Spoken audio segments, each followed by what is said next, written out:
Sermão textual. A mensagem pregada nos padrões do sermão textual é diferente daquela pregada na orientação do sermão temático. No sermão temático, o pregador começa se utilizando da leitura de um texto bíblico, enquanto no sermão temático ele começa a mensagem anunciando apenas um tema. O sermão textual é constituído de um texto bíblico relativamente pequeno, que depois deve ser dividido em partes. Essas divisões têm que ser necessariamente extraídas das ideias encontradas no texto. Elas servem como sugestão para o pregador buscar no corpo da Bíblia assuntos correlatos para desenvolvê-las. Insistimos aqui em dizer que a grande característica do sermão textual reside no fato em que as suas divisões principais são extraídas do texto, embora as suas subdivisões possam vir de outras porções bíblicas. Outro aspecto importante do sermão textual é que o tema tem que ser extraído do texto. É que o seu tema tem que ser extraído do texto. Nós vimos na aula anterior, nós encerramos falando do sermão temático, né? E agora nós estamos iniciando para entender o que é um sermão textual, tá? Os irmãos perceberam que o sermão temático, o pregador fica livre para ele escolher um tema, que ele também extrai da Bíblia, mas através daquele tema aí ele vai desenvolver vários assuntos, né, e tópicos, sempre naquele texto. Já o sermão textual diz que o sermão textual é constituído de um texto bíblico relativamente pequeno, que depois deve ser dividido em partes, né? Essas divisões têm que ser necessariamente extraídas das ideias encontradas no texto. Então, o sermão textual ele se prende mais a um texto, né? Uma parte de um capítulo que lê, né? Enquanto que o temático não, ele se prende a um tópico. Nós até demos o exemplo aqui, a irmã Solange, eu lembro que ela falou fé, né, irmã Solange? É um tema, certo? Que necessariamente não precisa ler um texto e se apegar àquele texto ali. Não, a palavra fé está em toda a Bíblia. Então, o pregador fica mais à vontade para poder fazer a pregação no tema fé. Até sugeri aqui que normalmente todos os pregadores que usam essas técnicas, né, de comunicar, eles usam, no caso do tema, eles colocam um subtítulo, certo? Porque o subtítulo vai já dar uma ideia, vai pregar sobre fé, então dá um título lá, a fé, e nós citamos aqui, combati o bom combate, né? Acabei a carreira e guardei a fé. Então essa fé, o título seria fé para vencer, fé para perseverar na obra do Senhor. Então, mas vai ter outra fé que é fé para os sinais acontecerem. Então o pregador já vai direcionar mais em curas, milagres, maravilha. Já tem outra fé, eu vou falar da fé que salva. Então são títulos que se dá que o pregador já transmite uma ideia mais aberta do que ele vai estar falando e ele vai trabalhar aquilo dali. É o tema. Já o textual, ele vai pegar lá combati o bom combate, acabei a carreira e guardei a fé. Então ele vai desenvolver tanto o combate, como a fé, como o ministério. Então um sermão que ele vai ter que falar sobre o texto lido, não sobre um tema. Então isso é interessante, né? E aí pode dividir. Eu li estou dando o exemplo do versículo, né? Combati o bom combate, eu posso dividir para falar sobre combate, né? Um bom combate. Por que um bom combate? Eu posso dividir ele o ministério, né, a exemplo de Paulo, né? E aí posso citar outros também que tiveram grande desenvolvimento na obra missionária, na obra de pastorado, e aí vai, tá? Então o texto, o sermão textual, ele vai nos levar para abordar o texto que foi lido, né? Os pontos principais daquele texto. Tá? Então isso é interessante. Ele diz também aqui que insistimos aqui em dizer que a grande característica do sermão temático, ou textual, sermão textual, reside no fato em que as suas divisões principais são extraídas do texto. Então, eu não posso dizer que estou pregando um sermão textual e sair fora, as minhas subdivisões sair fora do texto, do contexto, né? Do texto e do que envolve aquele assunto ali, tá? Com várias divisões. Tá? Então, quando vamos falar de um sermão textual, nós vamos procurar explorar ao máximo aquele texto. E qualquer outro assunto que nós formos buscar na Bíblia tem que ter uma relação com aquele texto também, para fundamentar mais o que nós queremos transmitir da parte de Deus. Tá? E aqui no outro tópico diz que o aspecto importante do sermão temático é que o seu tema tem que ser extraído do texto. Então o pregador não pode sair do texto, porque esse é um problema de alguns pregadores. Começa falando de um assunto, de uma parte do texto, daqui a pouco entra para outro assunto, e vai, e não sabe mais onde começou, e vira a chamada salada, né? Então, essas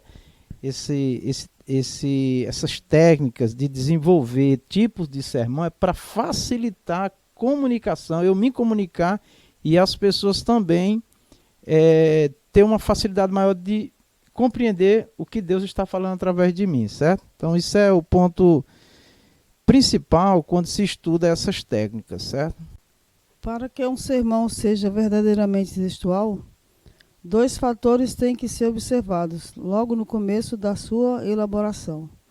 O primeiro é que as suas divisões principais têm de ser extraídas do conteúdo do próprio texto, a fim de que o esboço principal seja constituído do material fornecido pelo texto.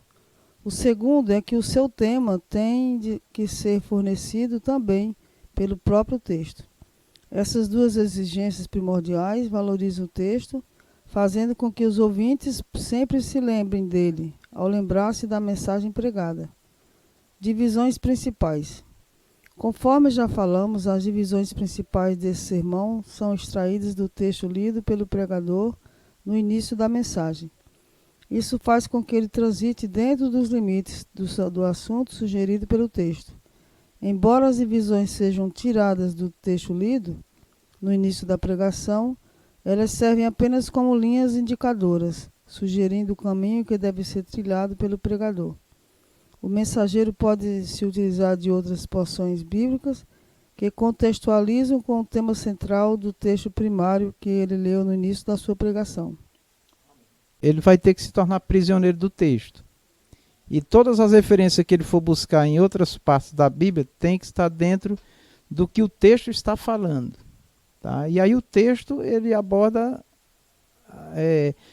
um assunto, e nesse assunto tem outros assuntos que estão relacionados a esse tema central do texto, né?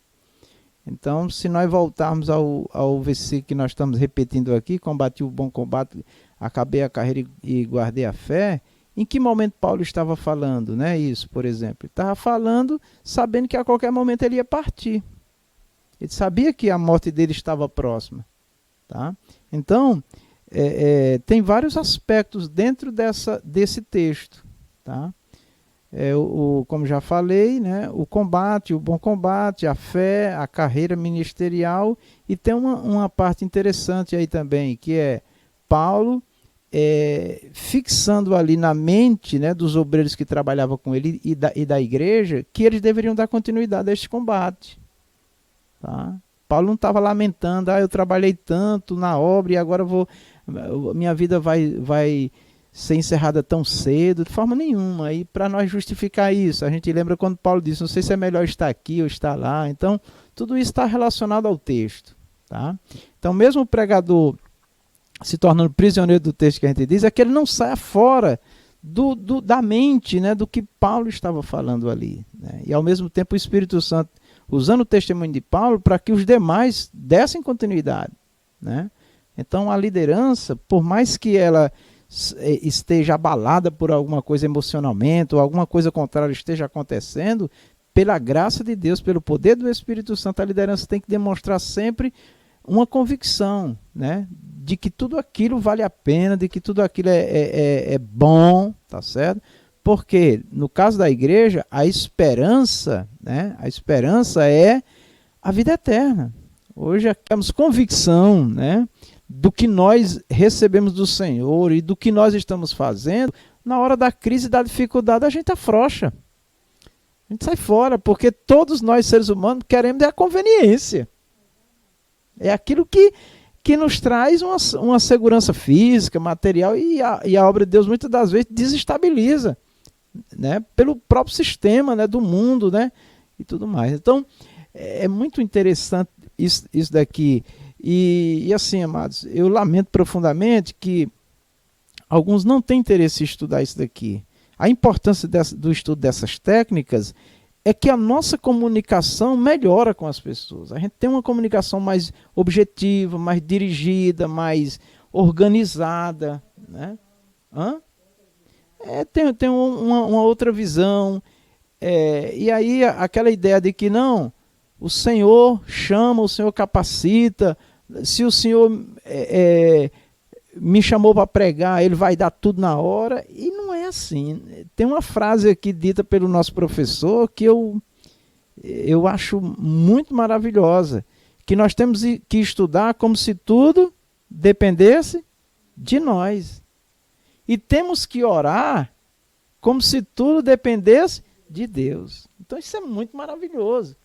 Porque ao mesmo tempo que eu busco, né, melhorar a minha capacidade humana, né, de me comunicar, eu ao mesmo tempo, diante de Deus, estou dizendo, Deus, Senhor, eu estou me preparando humanamente, né, organizando na minha mente todas as coisas, mas eu entregarei tudo isso ao Teu Espírito, para que Teu Espírito me use, né? Porque aí na hora da pregação é o Espírito Santo que vai dizer, fala, não é agora, é depois, e vem assim, ó, automático, né? Então isso é muito maravilhoso, tá?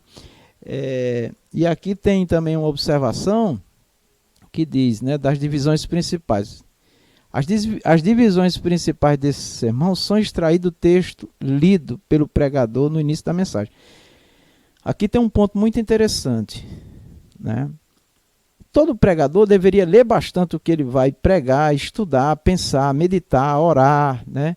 E aquilo está ali, ó, na mente dele, girando ali, ó, e o Espírito Santo falando com ele.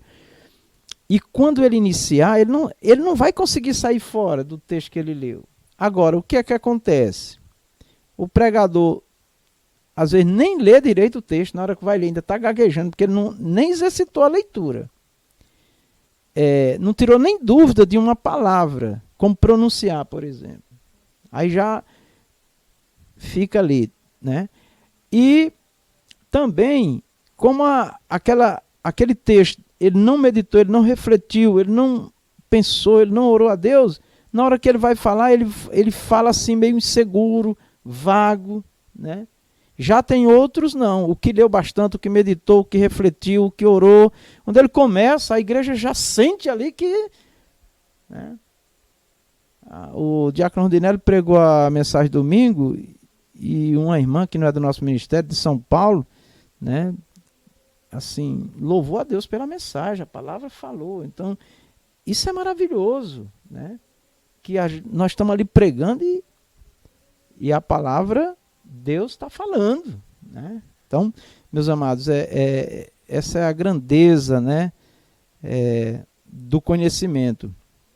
Aí diz mais aqui, ó, embora as divisões sejam tiradas do texto lido, no início da pregação, elas servem apenas como linhas indicadoras, né? O que é isso? O texto vai me direcionar para o que Deus quer falar. Se eu sair fora dele, eu vou ficar perdido na mensagem. Aí acontece da pessoa não ter conteúdo, não ter argumento, não ter uma linha, aí começa a inventar coisa. É onde entra aí a pessoa começa a dizer que está vendo isso, está vendo aquilo, Deus vai te dar isso, Deus vai fazer aquilo. Ele deveria estar explicando o texto e Deus falando, né? Mas não são todos que, quando Deus está revelando, ele está fugindo do texto, não. Mas a maioria que não se prepara é assim que começa a prometer ao povo aquilo que Deus não está falando. Esse é o problema, né, do pregador que não se aprofunda no texto. Elas fornecem a linha do raciocínio para o desenvolvimento da pregação. Quando o texto é bastante sugestivo, fornecendo muitas lições, as divisões principais são desenvolvidas sem sair dele. Mas quando isso não ocorre, o pregador, para desenvolver as divisões principais, precisa... Concluímos essa página 39, né?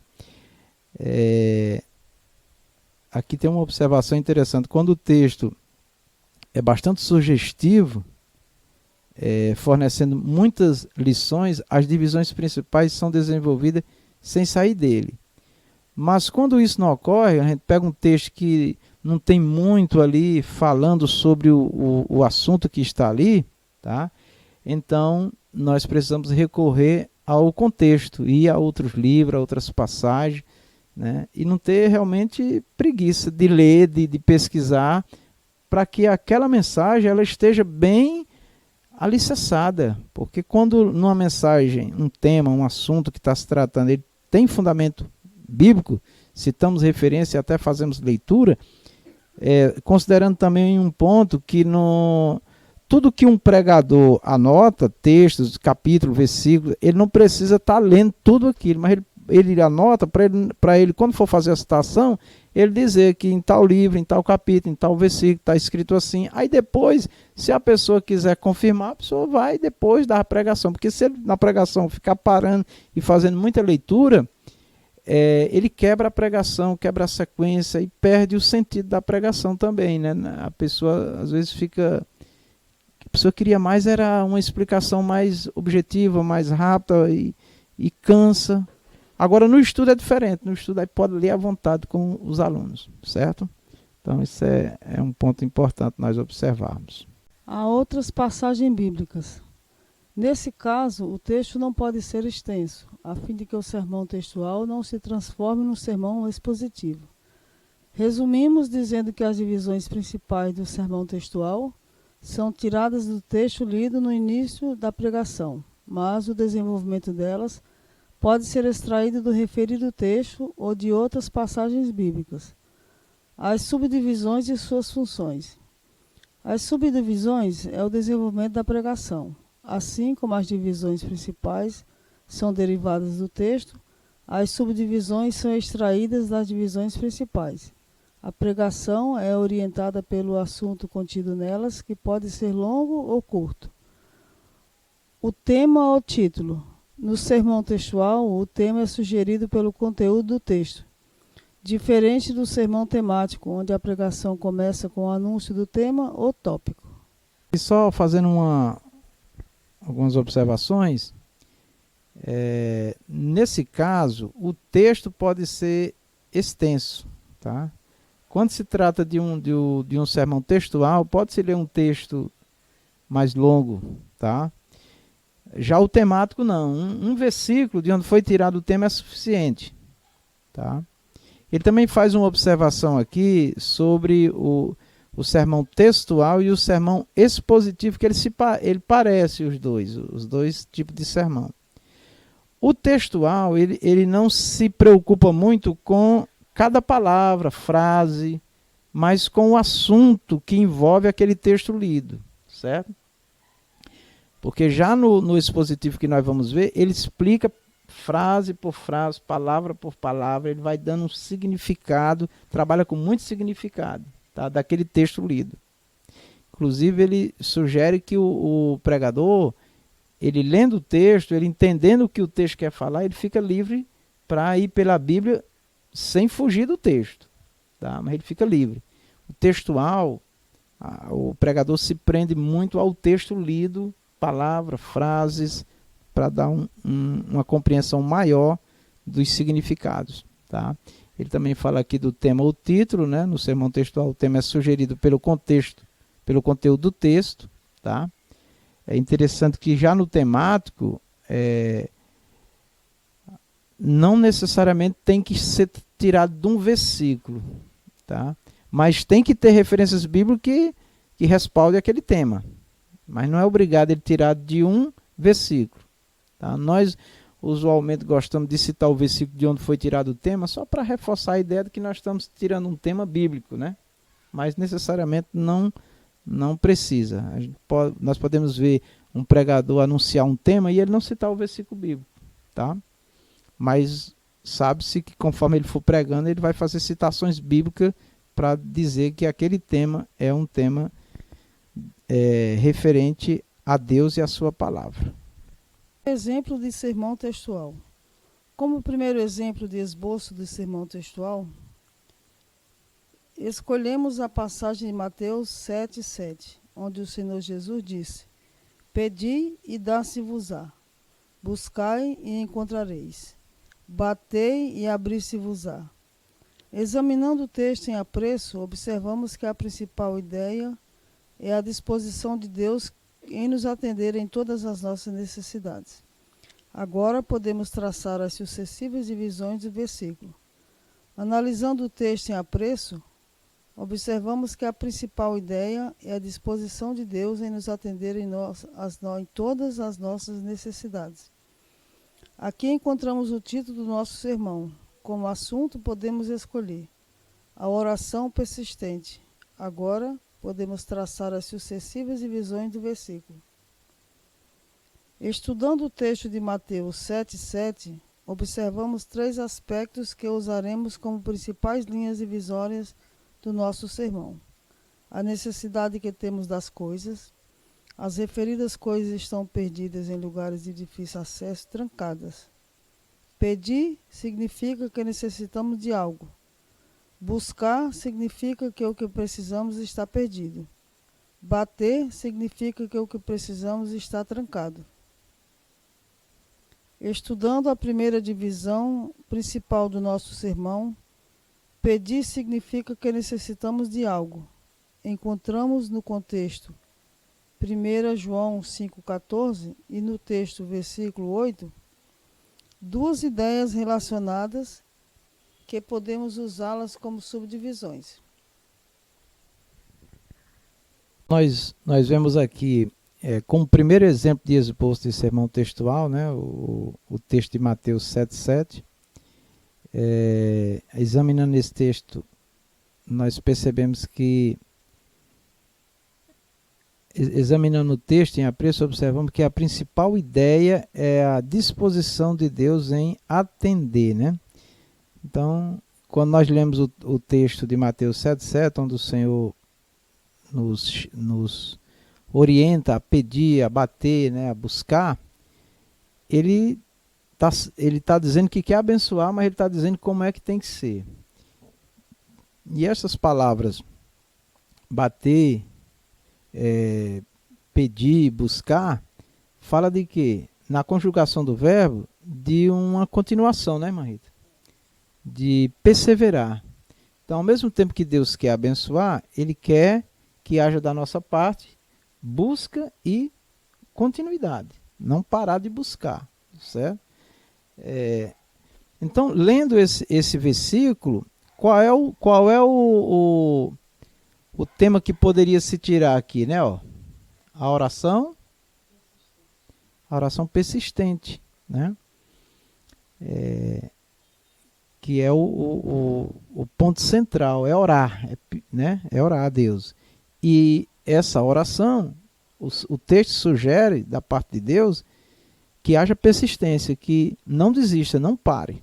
Tá? Então, é um ponto muito importante a se observar. E aqui nós estamos aprendendo também como escolher um tema, né? Como escolher um tema, certo? Depois nós vemos aqui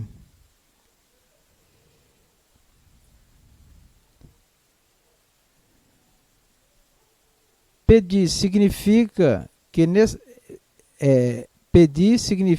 necessitamos de algo. Buscar significa que precisamos estar. Significa que o que precisamos está perdido, né? Então a busca, quem busca está em busca de algo que ele já sabe o que é, né? E que está perdido. Bater significa que o que precisamos está trancado. Então isso fala de quê? Das dificuldades, né? Nós queremos uma coisa, mas está lá amarrado, está lá, não assim, já fizemos de tudo e não conseguimos aquilo. Às vezes é uma causa, né, que é nossa, mas está havendo impedimento, tá? Então, assim, essas palavras, né, que o Senhor Jesus nos ensina, ela tem significados diferentes, tá? Mas o ponto central é orar por qualquer situação. Tá? Então, estudando a primeira, aqui são 3 divisões que pode se fazer na pregação. Então, eu vou falar da oração. Qual é o título? O tema?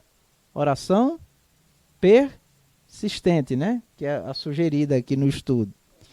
E essa oração, a sugestão é dividida em 3 tópicos. Tá? A nossa persistência em pedir, em buscar e em bater. É a mesma coisa? Não é a mesma coisa. São situações diferentes que envolvem a vida das pessoas, dos ouvintes, tá? E é importante nós explicar um pouco. O Espírito Santo vai falando de uma dificuldade que a pessoa está tendo, né? É um emprego que precisa, é uma renda, é um caso na justiça, é uma necessidade que a pessoa está tendo, né? De uma providência divina. Então, dentro dessas palavras, pedir, buscar e bater, o Espírito Santo vai falando. Hã?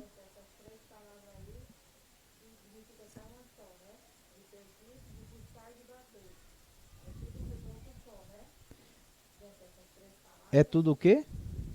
Nessas 3 palavras aí, ela significa que é tudo assim, pedido só, de perseverança, de pedir, de buscar e de bater. Não, vamos organizar aqui. Então, a perseverança em pedir. Então, quando eu persevero em pedir, o pedir aqui, ele está dando um entendimento que é o quê? Uma necessidade. Eu devo perseverar em pedir, né, a Deus que ele venha me atender na minha necessidade. O buscar, ele está sugerindo aqui que já é algo que alguém perdeu, precisa restituir, precisa achar. Um filho que sumiu, né? Um dinheiro que levaram, um bem que levaram. Então, é algo que se perdeu. Tá? Até mesmo a questão espiritual. A pessoa não quer mais servir a Deus, um filho, uma filha, um esposo, uma esposa. É algo que você perdeu. Tá? É algo que tá perdido e precisa, né, reaver. E o bater é quando alguma coisa que nós é nosso, mas nós não estamos conseguindo reaver, né? Está tendo um embaraço ali. Tá? Então isso fala dos impedimentos. Tá? O bater, a porta está fechada para se abrir. Então são várias. Aqui é para nós, o Espírito Santo vai nos usar, porque na igreja tem alguém que está necessitando, na igreja tem alguém que está com algo perdido que precisa restituir, na igreja tem uma pessoa que está com alguma coisa lá amarrada que não consegue desamarrar, que não consegue desenvolver, é um negócio que ele tem que não anda, não, sabe? E a gente sabe que tem forças malignas que impedem o servo de Deus de prosperar, tanto materialmente como espiritualmente. Então a porta está fechada, abre a porta. Também pode-se orar para abrir a porta para pregar o evangelho, para tudo que se imaginar que tiver necessidade. Então, as palavras, a perseverança é para que trabalhe-se nessas palavras. Que aqui, essas 3 palavras, ela é um resumo da necessidade das pessoas, né? do que as pessoas precisam, do que as pessoas anseiam. Né? Quer falar, irmã Rita? Irmão Zé Raimundo?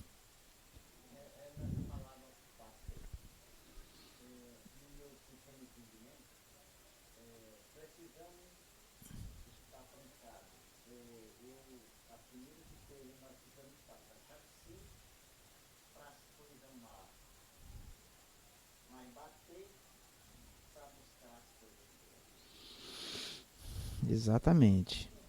É, o, é, o,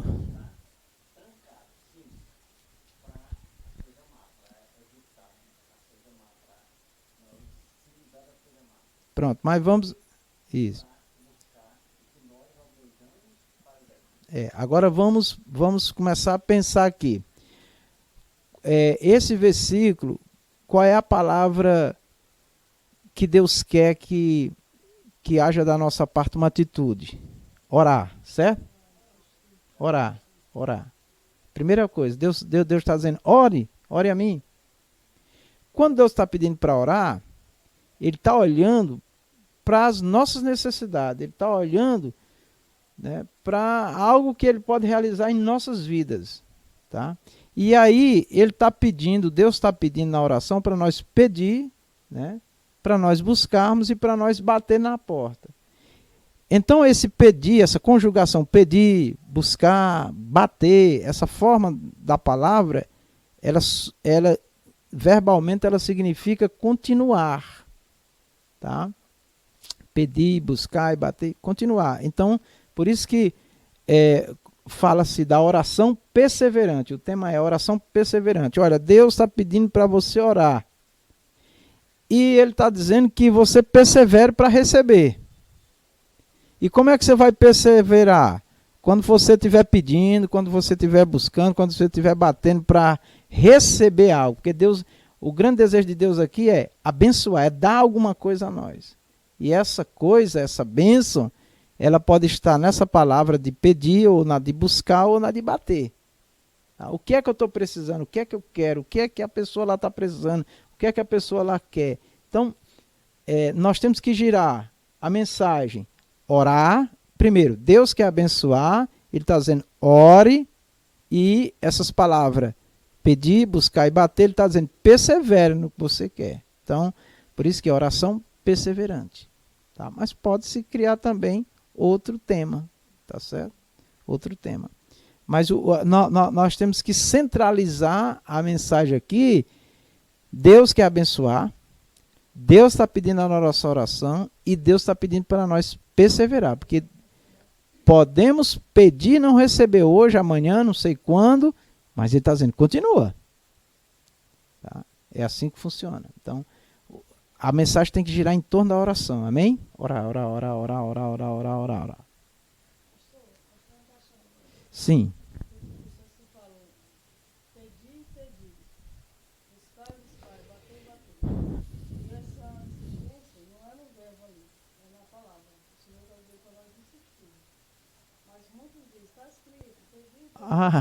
Bem observado pela irmã Rita.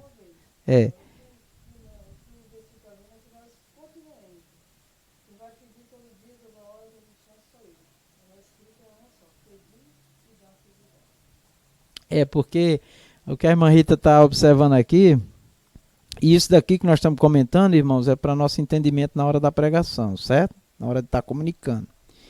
Se eu disser assim, me dá, é isso que Deus está falando? Não, Ele está dizendo que eu tenho que orar hoje, tenho que orar daqui a pouco, se eu tiver numa oração, porque pode vir na mente aquela mesma situação, eu não vou orar não, que eu já orei, oro de novo. Né? Então, Jesus disse que não é pelo muito falar, né, que nós somos ouvidos, tá certo? Porque tem pessoas que repetem muito a mesma coisa, achando que se ele repetir muito, Deus vai abençoar. Mas se ele estiver repetindo, porque é uma maneira dele expressar, né, como o cego de Jericó, né? Senhor, tem misericórdia de mim, Senhor, e ficou ali, né? Entendeu? Aí é cada um com Deus. Agora, nós não podemos achar que por repetir as palavras, nós seremos... É assim que Deus vai abençoar. Não, Ele quer que nós continuemos, oremos hoje, oremos amanhã, né, irmã Rita? Até a bênção chegar. Não desfalecer. No caso da viúva e do juiz iníquo, Jesus deu um exemplo muito claro sobre a perseverança também. Ele disse assim, né, para nós seguir o exemplo dela, que ela não parou de ir atrás do juiz. E o juiz disse, eu vou atender ela porque ela não larga do meu pé. Todo dia essa mulher está aqui para me resolver a causa dela, né? Entendeu? Não que Deus precise ou dependa disso, mas Deus quer nos ensinar a nós termos uma vida constante nele, né? Eu já contei em outras vezes o exemplo que eu vi de um pai que o filho pediu o carro e o pai colocou o cheque no meio do livro e disse: filho, quando você terminar de ler o livro, você terá o carro. Aí o menino disse que estava lendo, mas quando disse que terminou de ler e pediu o carro, o pai disse: não terminou não. Não terminou de ler. Porque se ele tivesse terminado de ler, ele tinha chegado na página do cheque, estava lá o valor do carro. Tá certo? Então assim somos nós, né? Nós estamos realmente orando, né? Como o Senhor manda, como o Senhor quer, estamos perseverando, tá? Então Deus sabe todas as coisas. Podemos usá-las como subdivisões. Devemos pedir confiando, pois aquele que pede, recebe. A segunda divisão principal, buscar, significa que o que precisamos está perdido. Nos sugere 3 subdivisões. O perdido será restituído, Levítico 6:4. Aquele que busca acha, versículo 8. Achamos o que buscamos e até o que não buscamos, 1 Samuel 10:2. O perdido será restituído. Aquele que busca acha. Achamos o que buscamos e até o que não buscamos. Na terceira divisão principal, bater significa que o que precisamos está trancado. Também nos sugere 3 subdivisões, as quais as encontramos no primeiro texto. Versículo 8. E caminhando pelo corpo da Bíblia, nos seguintes contextos: Lucas 18, 1-5 e Gênesis 18, 14. Devemos persistir na oração, mesmo que pareça impossível, pois aquele que bate, abre. Conforme vemos, nosso estudo do texto e do contexto forneceu todo o material para organizarmos o segundo esboço do nosso sermão textual. Títulos: Deus deseja nos atender. Assunto: a oração persistente. Pedir significa que necessitamos de algo. Devemos pedir confiando, pois aquele que pede, recebe. Buscar significa que o que precisamos está perdido. 1 Samuel 9:3. O perdido será restituído. Aquele que busca, acha. Achamos o que buscamos e até o que não buscamos. Bater significa o que precisamos está trancado. Devemos persistir na oração.